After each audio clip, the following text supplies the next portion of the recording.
పంచాయతీరాజ్ శాఖలో పనిచేస్తున్నటువంటి ఏఈ నూకరాజు మరియు వారి యొక్క కుటుంబం ఎవరైతే ఉన్నారో వాళ్ళు రాజమండ్రి గోదావరి బ్రిడ్జ్ మీద నుంచి అయితే దూకి ఆత్మహత్య చేసుకోవడం అయితే జరిగింది. దానికి కారణము కాకినాడకి చెందినటువంటి షేక్ సాదిక్ ఖాన్ అనేటటువంటి వ్యక్తిగా అయితే పోలీసులు అయితే చెప్తున్నారు. సో ఎవరి షేక్ సాదిక్ ఖాన్, అసలు అతను ఎక్కడ ఉంటాడు అనేటటువంటి వివరాల్లోకి వెళ్తే కనుక అతను కాకినాడలో ఒక రైఫిల్ షూటింగ్ సంబంధించినటువంటి అకాడమీ ఒకటి పెట్టి అక్కడికి వచ్చినటువంటి వారందరికీ కూడా రైఫిల్ షూటింగ్ అలాగే స్విమ్మింగ్లో కూడా కోచింగ్ ఇస్తున్నట్టయితే తెలిసింది. ఎవరైతే నూకరాజు కూతురు ఎవరైతే ఉన్నారో ఆవిడకి ఈ రైఫిల్ షూటింగ్ నేర్పించినటువంటి నేపథ్యంలో, కొడుక్కి రైఫిల్ షూటింగ్ నేర్పించే నేపథ్యంలో పరిచయమైనట్టు, ఆ పరిచయం తర్వాత వివాహేతర సంబంధానికి దారితీసింది. అక్కడి నుంచి 2 నెలల క్రితమే సౌజన్యకి సంబంధించినటువంటి భర్త కూడా చనిపోయాడు. ఆ భర్త చనిపోవడానికి వెనకాల కూడా ఈ యొక్క షేక్ సాదిక్ ఖాన్ అనేటటువంటి వ్యక్తి హస్తం ఉంది అనేటటువంటి కోణంలో కూడా పోలీసులు అయితే విచారణ కొనసాగిస్తున్నారు. అంతేకాకుండా వీళ్ళు ఎవరైతే నూకరాజు మరియు వీళ్ళు ఎవరైతే ఉంటున్నారో వాళ్ళందరూ కూడా కాకినాడ అశోక్ నగర్లో ఉన్నటువంటి సాయి శ్రీనివాస హైట్స్లో అయితే నివాసం ఉంటున్నట్టయితే తెలిసింది. సో ఒకసారి మనం అక్కడికి వెళ్దాము. అంతేకాకుండా ఎవరైతే ఈ షేక్ సాదిక్ ఖాన్ ఎవరైతే ఉన్నారో అతను ఉన్నటువంటి ఈ కోచింగ్ సెంటర్ ఏదైతే ఉందో అక్కడికి కూడా వెళ్ళి ఒకసారి వివరాలు సేకరించే ప్రయత్నం అయితే చేద్దాం.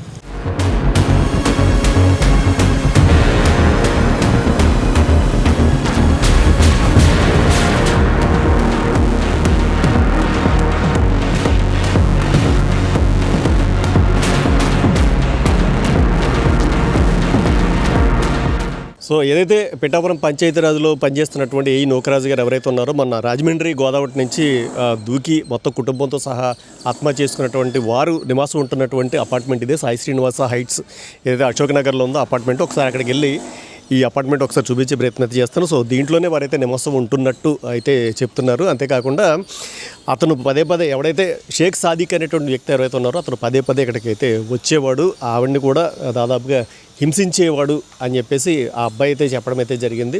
సో వారు ఉంటున్నటువంటి అపార్ట్మెంట్స్ ఇదే సాయి శ్రీనివాస హైట్స్ ఏదైతే ఉందో ఈ అపార్ట్మెంట్లోనే ఏఈ నూకరాజు గారు ఎవరైతే ఉన్నారో వారి కుటుంబం అయితే ఈ అపార్ట్మెంట్స్లో ఉంటున్నట్టయితే తెలిసింది. ఒకసారి లోపలికి వెళ్ళి అసలు ఎవరికైనా వారికి సంబంధించిన వివరాలు తెలుసా లేదా అనేటటువంటిది ఒకసారి కనుక్కునే ప్రయత్నం అయితే చేద్దాం. ఒకసారి లోపలికి వెళ్దాం మనం.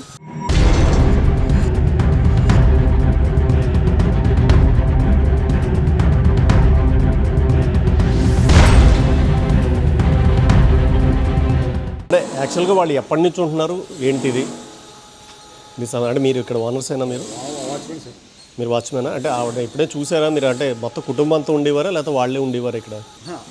మదర్ ఫాదర్ ఇక్కడ ఉండేవారు. ఆవిడ ఆ వ్యక్తి ఇక్కడికి వచ్చేవాడండి డీసెంట్గా ఒక 2 రోజుల క్రితం వచ్చేసరికి రాలేదు.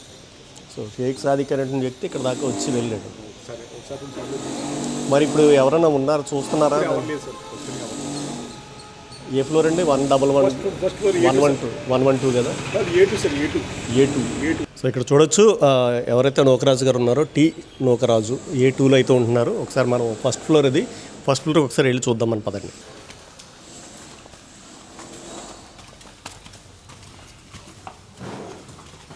సో ఇదే ఏఈ నూకరాజు గారు వారు నివాసం ఉంటున్నటువంటి అపార్ట్మెంట్ A2 దీనికి సంబంధించినటువంటిది. సో ప్రస్తుతానికైతే ఇదైతే యాక్చువల్గా లాక్ చేసి అయితే ఉంది.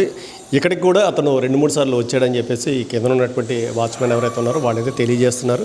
సో అసలు ఎవరైతే ఈ షేక్ సాదిక్ అనేటువంటి వ్యక్తి ఎవరైతే ఉన్నారో అతనికి ఉన్నటువంటి ఆ రైఫిల్ ఆర్గనైజేషన్ కూడా ఇక్కడ కాకినాడ దగ్గరలో ఉన్నటువంటి పల్లనరాజు నగర్లో ఉందంటున్నారు. ఒకసారి అక్కడికి కూడా వెళ్దాము. అక్కడికి వెళ్ళి ఆ పరిస్థితులు ఎలా ఉన్నాయనేటటువంటిది ఒకసారి మనం చూద్దాం పదండి.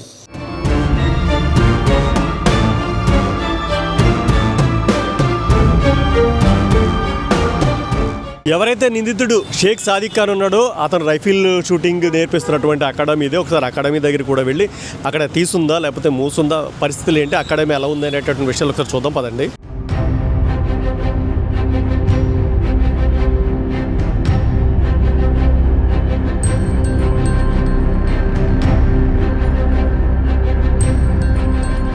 సో ఇదే అపార్ట్మెంటు ఆంధ్రప్రదేశ్ గ్రామీణాభివృద్ధి బ్యాంక్ ఏదైతే ఉందో దాని పైన గొడారగుంట శాఖ దాని పైన అయితే ఉంది. యాక్చువల్గా అతను ఆ పైకి అయితే వెళ్దాము. మరి ఇక్కడ కొంతమంది ఉన్నారు మెడికల్ షాప్లో, ఒకసారి అడుగుదాము. అమ్మా ఈ షేక్ సాదిక్ ఖాన్ అనేటటువంటి వ్యక్తికి సంబంధించినటువంటి రైఫిల్ షూటింగ్ సెంటర్ పైన ఉందమ్మా. అంటే అతను మీరు ఎప్పుడైనా చూసారా? మామూలుగా వస్తుంటాడు ఇక్కడికి?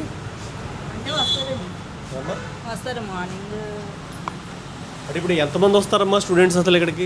నాకు ఐడియా లేదండి. నేను 4:30కి వెళ్ళిపోతాను. 4:30కి వెళ్తాను. అంటే ఏ టైం నుంచి ఏ టైం వరకు ఉంటుంది ఇది? అంటే అంటే ఈవినింగ్ 4:30 నుంచి స్టార్ట్ చేస్తారు, 9 వరకు ఉంటారు లోన్లో. అంటే ఇతను చాలామంది మహిళలతోటి అసభ్యంగా ప్రవర్తించడము, కొంచెం గొడవ పడడం ఇలాంటివి చేస్తుంటాడు అన్నారు. అంటే మీరేమైనా అలాంటివైనా అబ్జర్వ్ చేశారమ్మా? లేదండి, మాకు తెలియదండి. అంటే మేము మార్నింగ్ 9కి వచ్చి 4:30కి వెళ్ళిపోతామండి. సో ఏదైతే ఇతను రైఫిల్ షూటింగ్ చేస్తున్నాడో అది సెకండ్ ఫ్లోర్లో ఉందో, ఒకసారి ఆ సెకండ్ ఫ్లోర్కి వెళ్దాం మనం.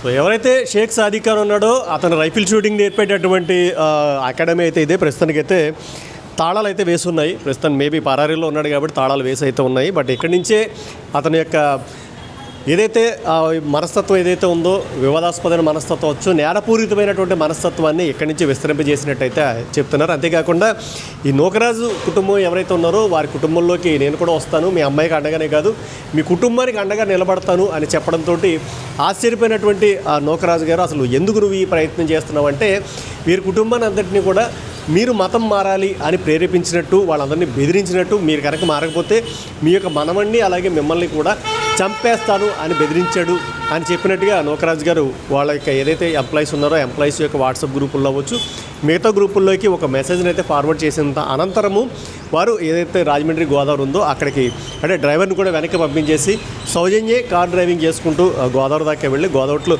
దూకేశారు అని అయితే యాక్చువల్గా పోలీసులు అయితే చెప్తున్నారు. సో ఏదేమైనప్పటికీ ఒక నిండు కుటుంబం ఏదైతే ఉందో ఆ కుటుంబము ఆత్మహత్య అయితే చేసుకున్నారు. మొత్తం అందరూ కూడా ప్రాణాలు కోల్పోయారు.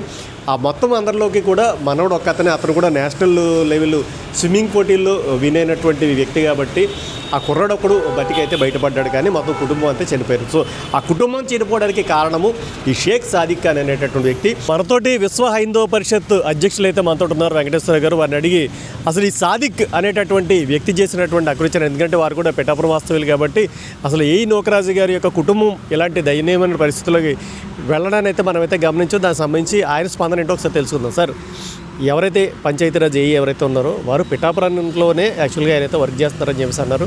డిప్యూటీ సీఎం గారి యొక్క ఇలాగా కూడా, సో మీరు కూడా పిఠాపురం వాస్తవులే, అంటే ఈ సంఘటన మీరు ఏ కోణంలో చూస్తారు అసలు? ముఖ్యంగా ఆయన చనిపోవడం అనేది చాలా బాధాకరం అండి. అయితే ఆయన ఒక విషయం గుర్తుంచుకోలేకపోయారు. పిఠాపురంకి ఒక దమ్మున్న నాయకుడు పవన్ కళ్యాణ్ గారు ఉన్నారు, జిల్లాకి ఒక ఉన్నతమైన ఎస్పీ ఉన్నారు. వీళ్ళందరూ కూడా మీ వెనకాల ఉన్నారన్న సంగతి మర్చిపోయి ఒక వేధించాడు. నిజమే, అతను వేధించాడు, మిమ్మల్ని ఇబ్బంది పెట్టాడు. ఇంక ఎంత చేసినా కూడా మీరు ముందుగా ఒక ఉద్యోగస్తుడు, మీరు ఇలాంటివి అంటే మీరు గత ఒక 25 సంవత్సరాలు మీకు ఉన్న అనుభవంతో మీరు సమాజం ఇప్పుడున్న పరిస్థితుల్లో, అంటే మన పవన్ కళ్యాణ్ గారు కానీ ఇక్కడ జిల్లా యంత్రాంగం కానీ చాలా పటిష్టమైన యంత్రాంగం ఉందని కూడా మీకు తెలుసు. కానీ మీరు ఇలా ఆత్మహత్య చేసుకోవడం అనేది చాలా బాధాకరం. దీని తరపున మేము, ఎందుకంటే ఆయనకి నాకు సన్నిహితం చాలా ఉంది, చాలా గతంలో కూడా చాలాసార్లు మాట్లాడుకున్నాం. ఏమన్నా పనులు ఉంటే కూడా సరే ఇలా విలేజర్స్కి ఇలా కావాలంటే కూడా చాలా అన్యోన్యంగా ఇంట్లో వ్యక్తిలాగా ఆయన కూడా చేసిన వ్యక్తి.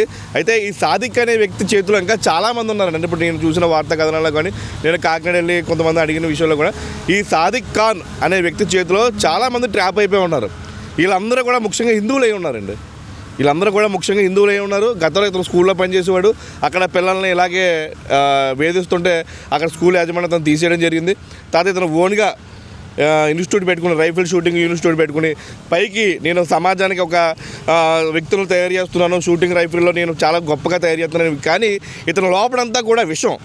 అంటే హిందువుల్ని ఇస్లామిక్ వైపు మళ్లించడానికి కోసం, వాళ్ళని మతం మార్చడం కోసం ఎవరైతే చనిపోయిన సౌజన్య గారు ఉన్నారో ఆవిడ కూడా క్లియర్గా చెప్పారు. ఏమని, నన్ను మతం మారమని చాలా బ్లాక్మెయిల్ చేశాడు, వేధించాడు. తర్వాత నా సర్వం కూడా అతని దగ్గర నేను లాక్ అయిపోయి ఉన్నాను.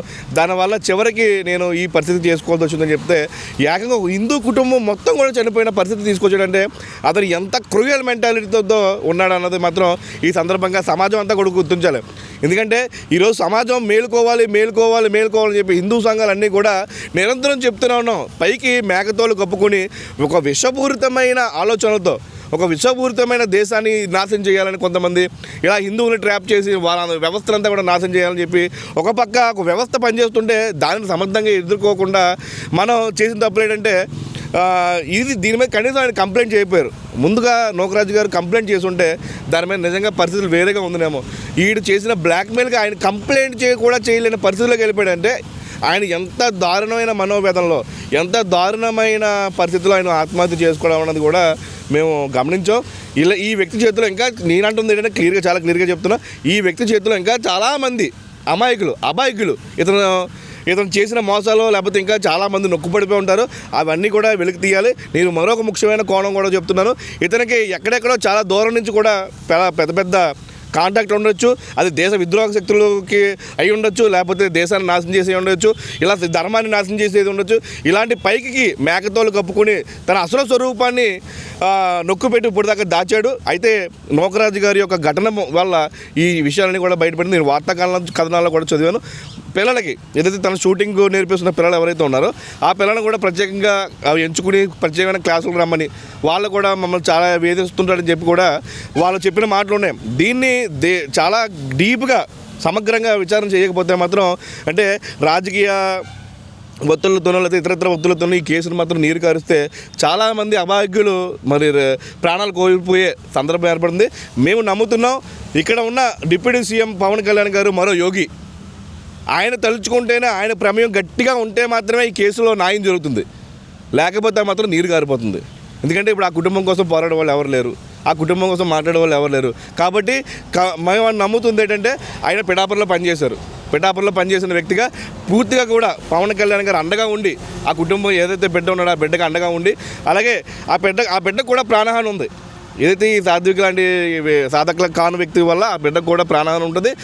ఎలాగైతే సౌజన్య భర్త ఏ విధంగా చనిపోయాడు అది పూర్తిగా వివరాలు రావాలి. ఇతను ఏ విధమైన మెడిసిన్ వాళ్ళకి చనిపోవడానికి ఏ విధమైన ఇది వాడాడు, అసలు ఇవన్నీ ఎక్కడి నుంచి వచ్చాయి తనకి, ఇవన్నీ కూడా తను చంపడం ఇంత క్రూయల్మైన అంటే చిన్న విషయం కాదండి. ఏదో సాదాసీదాగా చేయలేదు. ఇతను ఆస్తి కోసం ఒకటే కాదు, ఈ డబ్బుల పరంగా అక్కడ ఒక పక్కన హిందుత్వాన్ని ఇది చేస్తూ ఇస్లామికులకు మార్చడానికి, అలాగే హిందూ కుటుంబాన్ని మొత్తాన్ని సర్వనాశనం చేయడానికి ఇతను చేసిన చాలా ఉందంటే వెనకాల చాలా పెద్ద నెట్వర్క్ ఉంది.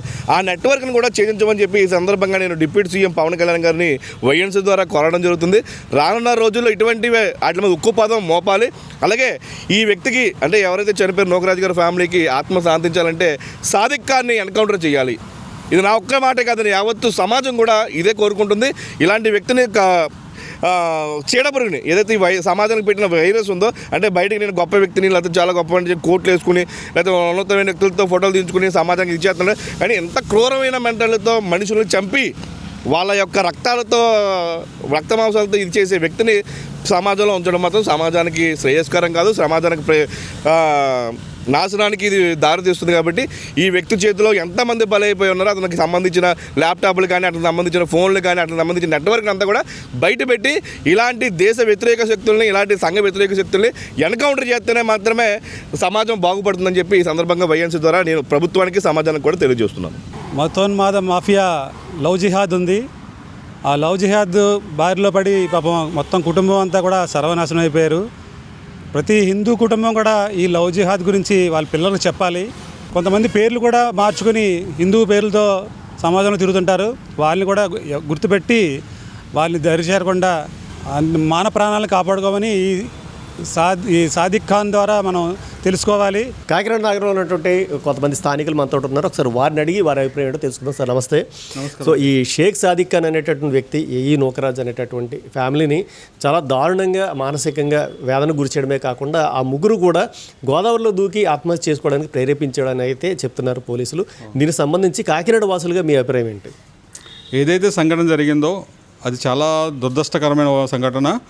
భారతీయులందరూ కళ్ళు తెరిచి జరుగుతున్న వాస్తవాలను చూడవలసిన సంఘటన.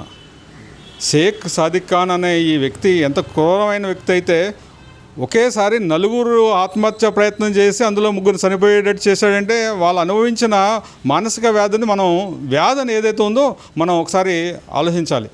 ఇది ఎందుకు ఒక హిందూ కుటుంబాల్లోనే జరుగుతుంది, హిందువులే ఎందుకు విక్టిమ్లు అవుతున్నారు కూడా హిందూ సమాజం కొంచెం గమనించాలి. హిందువులకి ఎవరో తోడులేరా? పెద్దలు, పోలీస్ డిపార్ట్మెంటు, తర్వాత రక్షక డిపార్ట్మెంటు ఏం చేస్తుంది ఇటువంటి జరుగుతుంటేనే? ఇది ఒకటే సాధండి, ఇది బయటకు వచ్చింది. ఇలాంటి కాకినాడలో ఇప్పటికీ లాస్ట్ ఇయర్ కనీసం ఒక 5-6 కేసులు జరిగాయి. ప్రేమించే ముందు హిందూ అని తెలుసు, కానీ పెళ్లి చేసుకునే ముందు వాళ్ళు కంపల్సరీగా బలవంతంగా వాళ్ళని ఆ మతంలోకి మార్చితేనే పెళ్లి చేసుకుంటానని ఒక ఒప్పందం ఏదైతే ఉందో అది చాలా క్రూరమైంది. ప్రేమకి కులం మతం లేదంటారు. మరి అలాంటిదప్పుడు ప్రేమించేటప్పుడు హిందూగా తెలిసిన హిందూగా ఉన్న అమ్మాయిని ఎందుకు వాళ్ళు పెళ్లి చేసుకోకూడదు? అంటే ఇది మత మార్పిడికి ఒక అస్త్రం. దీని వెనకాల చాలా పెద్ద కుట్ర జరుగుతుంది దేశవ్యాప్తంగాను. అలాగే కొంతమంది పెద్దలు ఇటువంటి కార్యక్రమాన్ని ప్రోత్సహిస్తున్నారు, డబ్బులు ఇచ్చి ప్రోత్సహిస్తున్నారు. అలాగే వాళ్ళకి ఎటువంటి కేసులు లేకుండా ప్రోత్సహిస్తున్నారు. దీన్ని వెనకున్న ఎవరైతే ఉన్నారో వాళ్ళందరి మీద కేసు పెట్టి దీన్ని యాక్చువల్లీ కాకినాడ ఆంధ్రప్రదేశ్ సంబంధించిన సంఘటనగా కాకుండా యావత్ భారతదేశానికి సంబంధించిన సంఘటన కాబట్టి దీన్ని నేషనల్ ఇన్వెస్టిగేషన్ ఏజెన్సీకి ఇచ్చి దర్యాప్తు చేసి దీని వెనకాల ఎవరెవరు ఉన్నారు, ఏ యాక్టివిటీస్ జరుగుతున్నాయి, ఏ ఇల్లీగల్ యాక్టివిటీస్ జరుగుతున్నాయి అన్న విషయంపై పూర్తిగా గవర్నమెంటు వాళ్ళ చేతుల్లోకి ఈ విషయం తీసుకుని ఎన్ఐఏకి ఇచ్చి దర్యాప్తు చేసి వీళ్ళని కఠినంగా శిక్షించి, అంతేకాకుండా ఇలాంటి ఏంటంటారు దురదృష్టమైన సంఘటన ఇంకోటి జరగకుండా ఉండడానికి రాష్ట్ర ఉప ముఖ్యమంత్రిగా స్పందించినట్టు చర్యలు తీసుకోవాలి. అట్లాగే ఇంకోటి ఏంటంటే మేము కోరుకునేది ఏంటంటే మీరు ఓపెన్ అవ్వండి. మీకు ఏమైనా హిందువులకి ఏమైనా ఇటువంటి ఇబ్బందులు వస్తే పక్క వాళ్ళకో లేకపోతే ఏ హిందూ సంఘటనకో హిందూ సంస్థలకు చెప్పండి. వాళ్ళు మీ పేర్లని బయటికి తీసుకురాకుండానే సంబంధించిన అధికారులకు కానీ వీళ్ళకి కానీ చెప్పి ఆ కేసుని సాల్వ్ చేయడానికి ప్రయత్నం చేస్తారు. మీకు మీరే మానసికంగా చెంది ఇటువంటి ఆత్మహత్య చేసుకోవడం అంటే పిరికి బొంద చర్యగానే. అవకోర్స్ మీకు చాలా ఆవేదన పొందుంటారు, కానీ దాని నుంచి మనం బయటికి రావాలి. మీరు ఒక్కరితో సరిపోవట్లేదు, మిగతా వాళ్ళు ఇటువంటి దాంట్లోకి ఇరుక్కోకుండా చూసే బాధ్యత కూడా మన సమాజానికి ఉంది. కాబట్టి మీరు కంపల్సరీగా ఇటువంటి సంఘటనలు పోలీసుల దృష్టికి తీసుకొచ్చినా పర్లేదు, లేదంటే సమాజంలోని హిందూ పెద్దల దృష్టికి తీసుకురావాల్సిందిగా కోరుతున్నాను. కాకినాడలో జరిగినటువంటి పంచాయతీరాజ్ డిపార్ట్మెంట్లో పనిచేస్తున్నటువంటి శ్రీ చిట్టిబాబు గారు, శ్రీ నూకరాజు గారు, వారి కుటుంబం ఆత్మహత్య చేసుకున్న విషాదాంతం చాలా దురదృష్టకరం. మనందరినీ చాలా బాధించింది. దీనికి హిందూ కుటుంబాలు ఎక్కువగా లోనవుతున్నాయి. ఇది లవ్ జిహాద్ పేరుతో ఇదివరకు నుంచి మనం చెప్తూ ఉన్నాము. దేశవ్యాప్తంగా లవ్ జిహాద్ సంఘటనలు జరుగుతున్నాయి. దీని పట్ల హిందూ సమాజం అప్రమత్తంగా ఉండాలని ఎప్పుడూ హెచ్చరిస్తూ ఉన్నాము. కానీ చాలామంది చిన్నగా తీసిపడేస్తారు. ఇది మామూలు లవ్ సంఘటన, ఇలా సంఘటనను తీసిపడేస్తున్నారు దేశంలో చాలామంది. కానీ ఇది ఒక ఇన్సిడెంట్ కాదు. దీన్ని మనం ఐసోలేటెడ్గా చూడడానికి వీల్లేదు. ఇది అంతర్జాతీయ నెట్వర్కింగ్, ఉగ్రవాద నెట్వర్కింగ్ అనమాట. ఏదైతే పిఠాపురంలో సంఘటన జరిగిందో సాదిక్ ఖాన్ అన్న అతను, ఇది పిఠాపురంలో ప్రారంభం అనుకోవడానికి లేదండి. వాళ్ళు ఆత్మహత్య చేసుకోవడం వల్ల, వాళ్ళు రిపోర్ట్ ఇవ్వడం వల్ల, ఒకళ్ళు బతకడం వల్ల ఇది బయటకు వచ్చింది. మొత్తం అందరూ చనిపోయి ఉంటే దాన్ని వేరే విధంగా మార్చే అవకాశాలు చాలా ఉండే. ఏ కారణం చేత ఇది బయటకు వచ్చిందో దీన్ని పోలీసు వారు ప్రతి విషయాన్ని కూడా బయటపెట్టి ప్రజలకు తెలియజేయాలి. అంతేకాకుండా ఈ యొక్క విషయాన్ని ఇదే హిందువు ఎవడైనా చేసి ఉంటే ఒక ఇతర మతాలనే దాన్ని చాలా పెద్దదిగా చేసి చూపించే మీడియా అవ్వచ్చు, రాజకీయ నాయకులు అవ్వచ్చు ఉంటారు. కానీ ఈ విషయాన్ని ఎక్కడో కూడా పెద్దగా రాకుండా జరుగుతుంది. కొద్ది పేపర్లోనూ కొన్ని మీడియా ఛానల్లో మాత్రమే ఇష్యూ వచ్చింది, అంత పబ్లిసిటీ లేదు. ఏఈ నూకరాజు, పంచాయతీరాజ్ ఏఈ నూకరాజు గారు ఆత్మహత్య చేసుకోవడం జరిగింది. దీనికి కారణం ఏంటంటే ఒక సాదిక్ అనే వ్యక్తి హెరాస్మెంట్ వల్ల ఆయన మొత్తం కుటుంబం మొత్తం ఆత్మహత్య చేసుకున్నారు. అది చిన్నపిల్లవాడు ఒకడు ఏదో ఈత వచ్చి కాబట్టి బయటకు వచ్చారు. మిగిలిన కుటుంబం అంతా ఇది అయిపోయింది. ఈ విషయంలో ప్రభుత్వం తప్పనిసరిగా స్పందించాలి. ప్రతి వ్యక్తి కూడా, అంటే కులాలకు, మతాలకు, వర్గాలకు, పార్టీలకు అతీతంగా ప్రతి ఒక్కరు కూడా దీన్ని ఖండించి ఇటువంటి దుర్మార్గుడిని కఠినంగా శిక్షించే విధంగా ప్రతి ఒక్కరూ ముందుకు రావాలి. అది ప్రస్తుతము సరైనటువంటి స్పందన బయట నుండి రాకపోవడం దురదృష్టకరం. ఇలా ఉంటే ఇంకా ఆడపిల్లలు కానీ మామూలు వాళ్ళు రోడ్డు మీద తిరగలరా అనేటువంటి పరిస్థితి తీసుకొచ్చేశారు. ఇంతవరకు ఎవరు కూడా సరిగా ఖండించలేదు. ఎవరో ఒకరిద్దరు నామమాత్రం ఖండించారు. అంటే జనం అనుకునేటటువంటి పరిస్థితి ఏంటంటే ఇతని వెనకాల ఏదో ఒక పెద్ద నెట్వర్క్, ఒక వ్యవస్థే పనిచేస్తుంది కాబట్టి ఇంత స్వేచ్ఛగా, ఇంత దారుణంగా ప్రవర్తించగలుగుతున్నాడు. ఇతనికి ఈ యొక్క నేరపూరితమైనటువంటి చర్యలు కేవలం ఇక్కడే కాదు, ఈ అకాడమీలో చాలామంది మహిళలు నేర్చుకుంటున్నారు. వాళ్ళతో కూడా ఇలాంటి ప్రవర్తనే కలిగి ఉందా, ఇలాగంటే నిజాలు చెప్పడానికి భయపడి చాలామంది దాక్కున్నారా అనేటటువంటి కోణంలో కూడా పోలీసులు అయితే ఆలోచిస్తున్నారు. జనం కూడా అనుకుంటున్నారు ఈ నెట్వర్క్ ఏదైతే ఉందో ఇతనికి ఎవరు సహకరిస్తున్నారు, ఇతని తల్లిదండ్రులు ఎవరు, ఏం చేస్తూ ఉంటారు అనేటటువంటి విషయాలు కూడా పోలీసులు దయచేసి సమాజాన్ని తెలియజేస్తే కనుక సమాజంలో ఉండేటటువంటి ఇలాంటి అమాయకులైనటువంటి కుటుంబాలు అవ్వచ్చు, ప్రాణాలు అవ్వచ్చు, చాలా వరకు కాపాడబడతాయి అని చెప్పేసి జనం అయితే కోరుకుంటున్నారు. సో ఇది సూర్య విత్ కెమెరామెన్ తిరుమలేష్తో YNC మీడియా కాకినాడ.